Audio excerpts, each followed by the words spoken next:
In a world full of cursed objects, the first thing you really have to tackle is cursed dolls. And you can't talk about cursed dolls without talking about Annabelle. In 1970, a nursing student named Donna was given an antique Raggedy Ann doll from her mother as a birthday present. I remember those dolls. They always seemed a little creepy to me, but some people love them. Yeah, my grandmother had a full set of both Raggedy Ann and Andy. Donna took the doll back to her apartment she shared with a roommate, Angie, and placed the doll in her bed. At first there were no problems, but both roommates said that the doll just started to creep them out. My mom has one of those dolls, and one day one of her grandchildren came up to her and said, "Mima, can you move that doll? It was creeping him out as he was trying to sleep." They didn't know where the eerie feeling was coming from, but something just didn't seem right about the doll. They began to notice that the doll seemed not only to change positions by itself, but to move to different rooms in the house when it was left alone. Donna and Angie would find the doll in different places. One day it might be sitting cross-legged on the couch with its arms folded. Other times they would find it in the dining room, just leaning up against one of the chairs in a standing up type position. Sometimes Donna would leave the doll on the couch before leaving to work, just to come home to find it sitting on her bed. And all of that is super creepy. Yes, very. So yes, not only creepy, but perpetuates the fear of dolls that many people hold. But what started happening next took it to a whole new level. The doll started to write notes to Donna and Angie. They began to find penciled messages on parchment paper which read, "Help us," in childlike handwriting. That's kind of scary. That's a whole new level of creepy. Especially because I'm one of those people who definitely hates dolls. Yes, you do. I used to have a collection of porcelain dolls, which, after we got married, ended up getting rid of them because you hate them. I hate them with a passion. This was the final straw, and was too much for the roommates, so the roommates contacted a medium who conducted a seance. Through the medium, the doll claimed to be the spirit of a young girl named Annabelle, who lived near where the apartment complex now stood. The spirit of Annabelle claimed that she felt comfortable and safe with them, and she wanted to stay with them and be loved.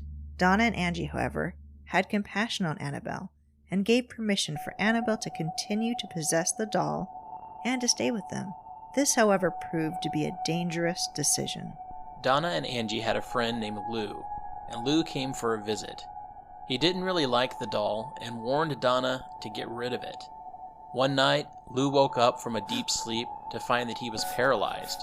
Looking down at his feet, he saw Annabelle slowly gliding up his legs, moving over to his chest.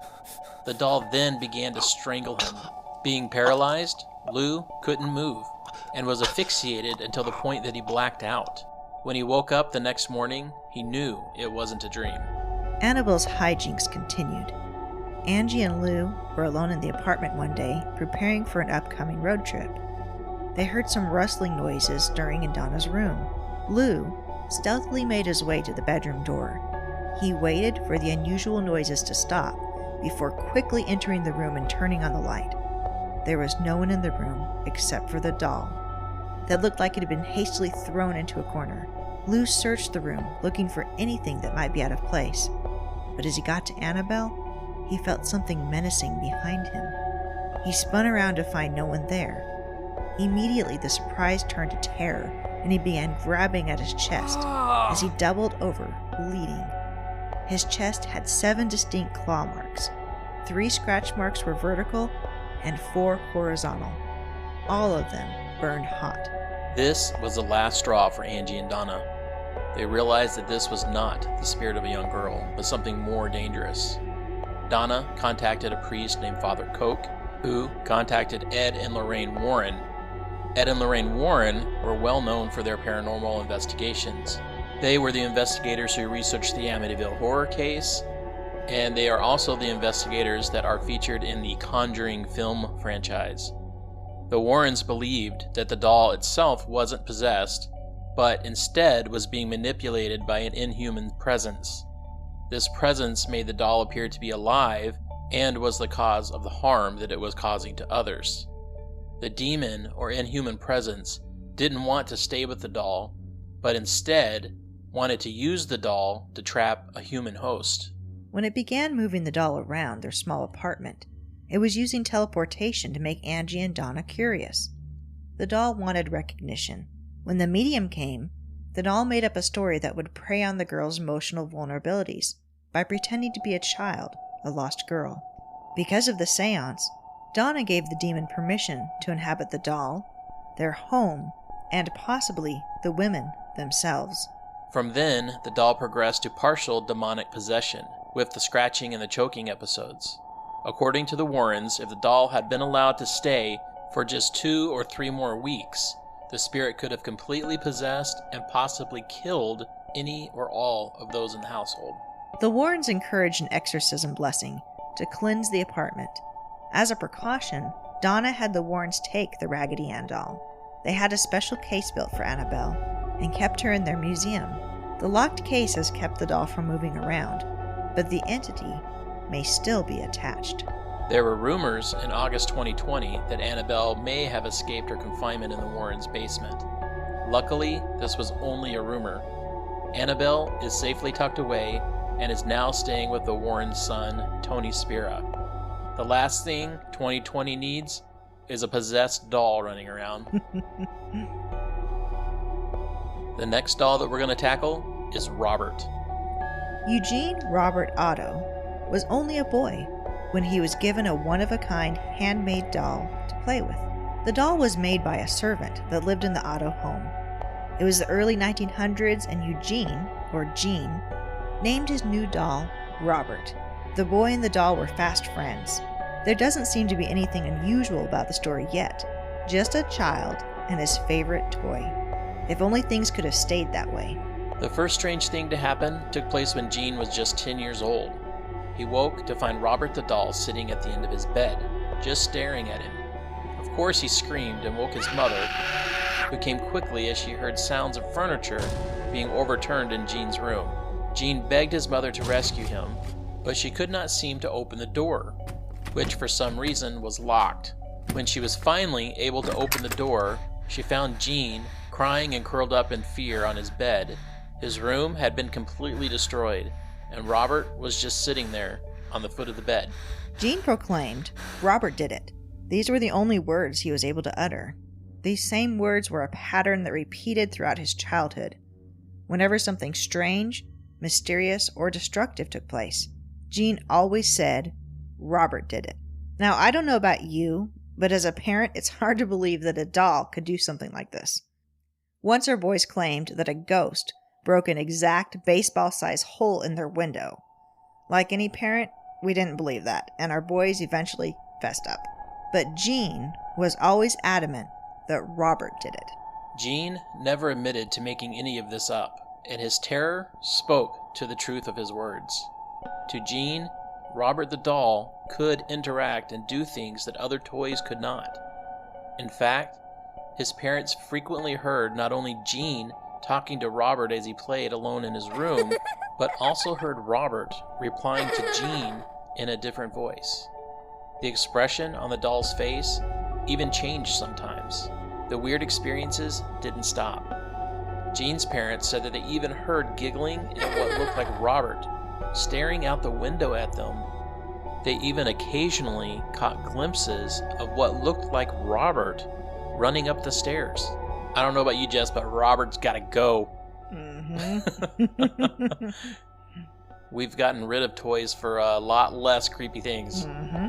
When Gene's parents passed, he came to live in his old childhood home with his wife Anne. Gene gave Robert a room of his own. He was given an upstairs room that had a window overlooking the street. Anne was understandably uneasy with Robert in the house, but she couldn't exactly explain why. She wanted Robert locked up in the attic, where she felt that he couldn't harm anyone. Gene agreed, and Robert was placed in the attic. Robert was not happy with this arrangement. Visitors to the home often heard footsteps, as if someone was pacing back and forth upstairs, and creepy giggling sounds. Neighborhood children said they saw Robert peering at them through the upstairs window, mocking them as they walked to school. How exactly would a doll mock you? I don't know, maybe staring at you with a big smile or something? I don't know, that's just what they said, mocking them. Once Gene learned about what the neighbors were experiencing, he went upstairs to investigate. There was no way that Robert could have moved from the attic to torment and watch the neighborhood children through a lower window. He was in complete shock when he opened the door to an upstairs bedroom and saw Robert sitting in a rocking chair by the window, in a position where he could have seen the neighborhood children. Gene locked Robert in the attic several times, only to find him back in this particular bedroom, sitting by the window, watching the children walk to and from school. Gene Otto died in 1974, but just because he moved on doesn't mean that Robert did. A new family moved into Gene's old house with a 10-year-old daughter who was excited to find Robert the doll in the attic. This excitement ended abruptly when she told her parents that Robert was alive and wanted to hurt her. She would often wake in the middle of the night, screaming and frightened. She claimed that Robert would move about the room. Subsequently, Robert the doll was given away. Eventually, he made his way to the East Mortella Fort, where visitors come from all over the world to see him. There are theories as to how and why Robert was able to do the things he did. One theory is that the servant who made the doll and gave it to Gene had been mistreated by Gene's parents, and as a means to punish them, she cursed the doll with voodoo and black magic. Another theory is that the doll may be demonically possessed, similar to Annabelle. Robert continues to haunt and scare those who come to see him at the museum. He doesn't like his picture being taken without his permission.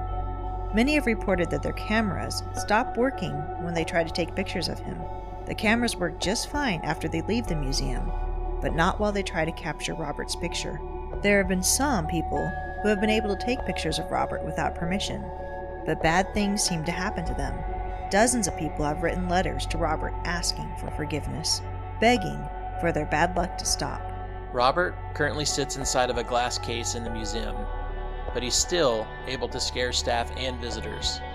Staff members report hearing what sounds like demonic giggling and have seen Robert put his hands up on the glass. Other times, he's been seen smirking or just watching. Joliet is also another famously haunted doll. Joliet, the haunted and cursed doll, is a doll that is supposedly possessed. It is said to be highly dangerous. Joliet is known to curse the family who owns her. The family that owns her has passed it down from mother to daughter for over 4 generations. Anna, a member of this family, claims this doll curses the women in her family. Each woman would have 2 children, a boy and a girl. The boy always dies 3 days after birth due to unknown circumstances. While the family would love to get rid of this doll, they keep it because they believe that the doll traps the spirits of their dead children. The family therefore continues to care for the doll, believing they are protecting the spirits of their dead children. What are the origins of this story? Apparently, the doll was given to Anna's great-great-grandmother by a jealous friend when the grandmother was expecting her second child. The child, a boy, died when it was 3 days old. Joliet has been known to giggle and change her expression. Family pets hide and stay away from her. At night, you can hear crying coming from the doll that sounds like the crying of many infants. Could an entity be using this doll to prey on this family's emotional sympathies in order to keep a place in their homes? Amazingly enough, there are works of art that carry curses with them too. One painting that is said to be haunted is The Hands That Resist Him. This painting was done by artist Bill Stoneham in 1972. The painting is of a young boy standing next to a life-size doll. The creepy doll has a frown and hollowed-out eyes, and is holding a large cell battery with wires coming out of it. Both of them are standing next to a glass door with disembodied hands pressing against it. According to the author, the boy represents him when he was a child, and the doll is an escort of sorts who has been with him throughout his life. The hands represent the many paths that he could have taken in life, paths that he cannot see. The doorway represents the doorway between the real world and the world of fantasy and possibility. The painting was inspired by a poem written by his wife, poet Roanne Ponseti, and the theories of Carl Jung. I personally don't see the fascination with this painting, but others seem to love it, buying it and bringing it into their lives and their homes. This is not a painting I would want in my home, period. Yeah, it's super creepy. The curse is believed to have started when the art critic who reviewed the piece died. The first owner, actor John Marley, from The Godfather, owned the painting for years, but it went missing soon after his death. Sometime later, the painting was found by a couple from California, abandoned behind an old brewery. They took the painting home and put it in their 4-year-old daughter's room. Why? Not sure. That's scary. The painting had only occupied their house for a few days when their daughter started complaining that the children in the painting left the painting at night and would fight. She said the girl in the painting would threaten the boy with the object in her hands. In an effort to convince their daughter that nothing was wrong, they set up some motion-activated cameras in her room. They claim that the cameras captured many photos of the painting seeming to take on a life of its own. The colors would change, and the battery in the doll's hands started to resemble a gun. Not knowing what to do, the family anonymously placed the painting up for sale in February of 2000. They posted the backstory and claimed it was haunted and that the figures would sometimes leave the painting. The eBay sale included a waiver absolving them of all liability following the sale. They even included pictures of the painting with the sinister changes it took on at night. The painting had at least 30,000 views on eBay, and it seemed to even affect people who had just simply viewed it online, with several reporting strange events happening to them or their children. Several people reported that their children had vivid nightmares and woke up screaming, claiming to have seen the children in the painting. Another person reported hearing a demonic voice, as well as feeling a hot blast of air. Others claimed to have gotten ill after viewing the painting. The painting was sold to Kim Smith, owner of the Perception Gallery in Grand Rapids, Michigan, for $1,025. Kim contacted Stoneham, who was surprised by the events surrounding the painting. In 2004, he was commissioned to paint a sequel which he named Resistance at the Threshold, which depicts the same characters having aged 40 years. In this painting, the boy is a man and the doll is broken down with her face coming off. The disembodied hands are now reaching through the door panes where the window had been long shattered. In 2012, Stoneham continued the saga when he was commissioned to continue the series, painting Threshold of Revelation. 5 years later, he painted The Hands That Invent Him, where he is again painted as a boy looking through the window at a silhouette of himself and the doll. Is the painting haunted? Stoneham didn't intend it to be, but it seems to have taken on a life of its own. The Anguished Man is another famously haunted painting. This piece of work was created by an unknown artist, and rumors say that the artist mixed his own blood in with the paint and then committed suicide shortly after finishing the work. The painting is truly haunting and features a mostly red image of a figureless humanoid man who appears to be screaming in anguish. The painting is currently owned by Sean Robinson from Cumbria, England. Robertson inherited this piece from his grandmother, who was adamant that the piece was cursed. She kept the piece in the attic and refused to hang it on the walls of her home because she believed it to be evil. She told Sean she used to see a dark figure of a man around her house at night and hear strange noises like crying when the painting was not in the attic. When Sean took the picture home, his wife instantly disliked the painting, so Sean kept it in the basement of his home.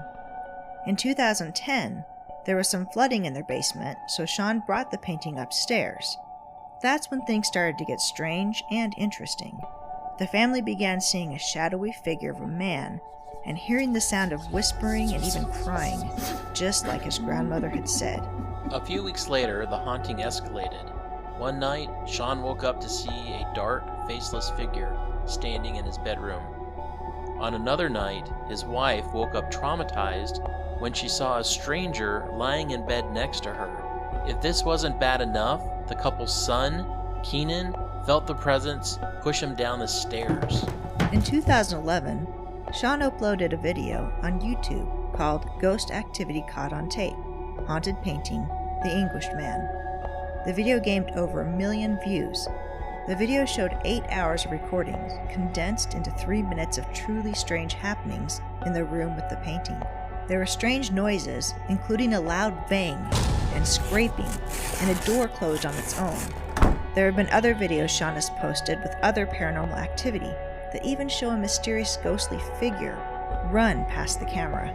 There have been many skeptics who think that the footage and the story is a hoax and is completely made up. Sean claims to be a skeptic himself, but states that he hasn't been able to find an explanation for the spooky things that have happened around the painting.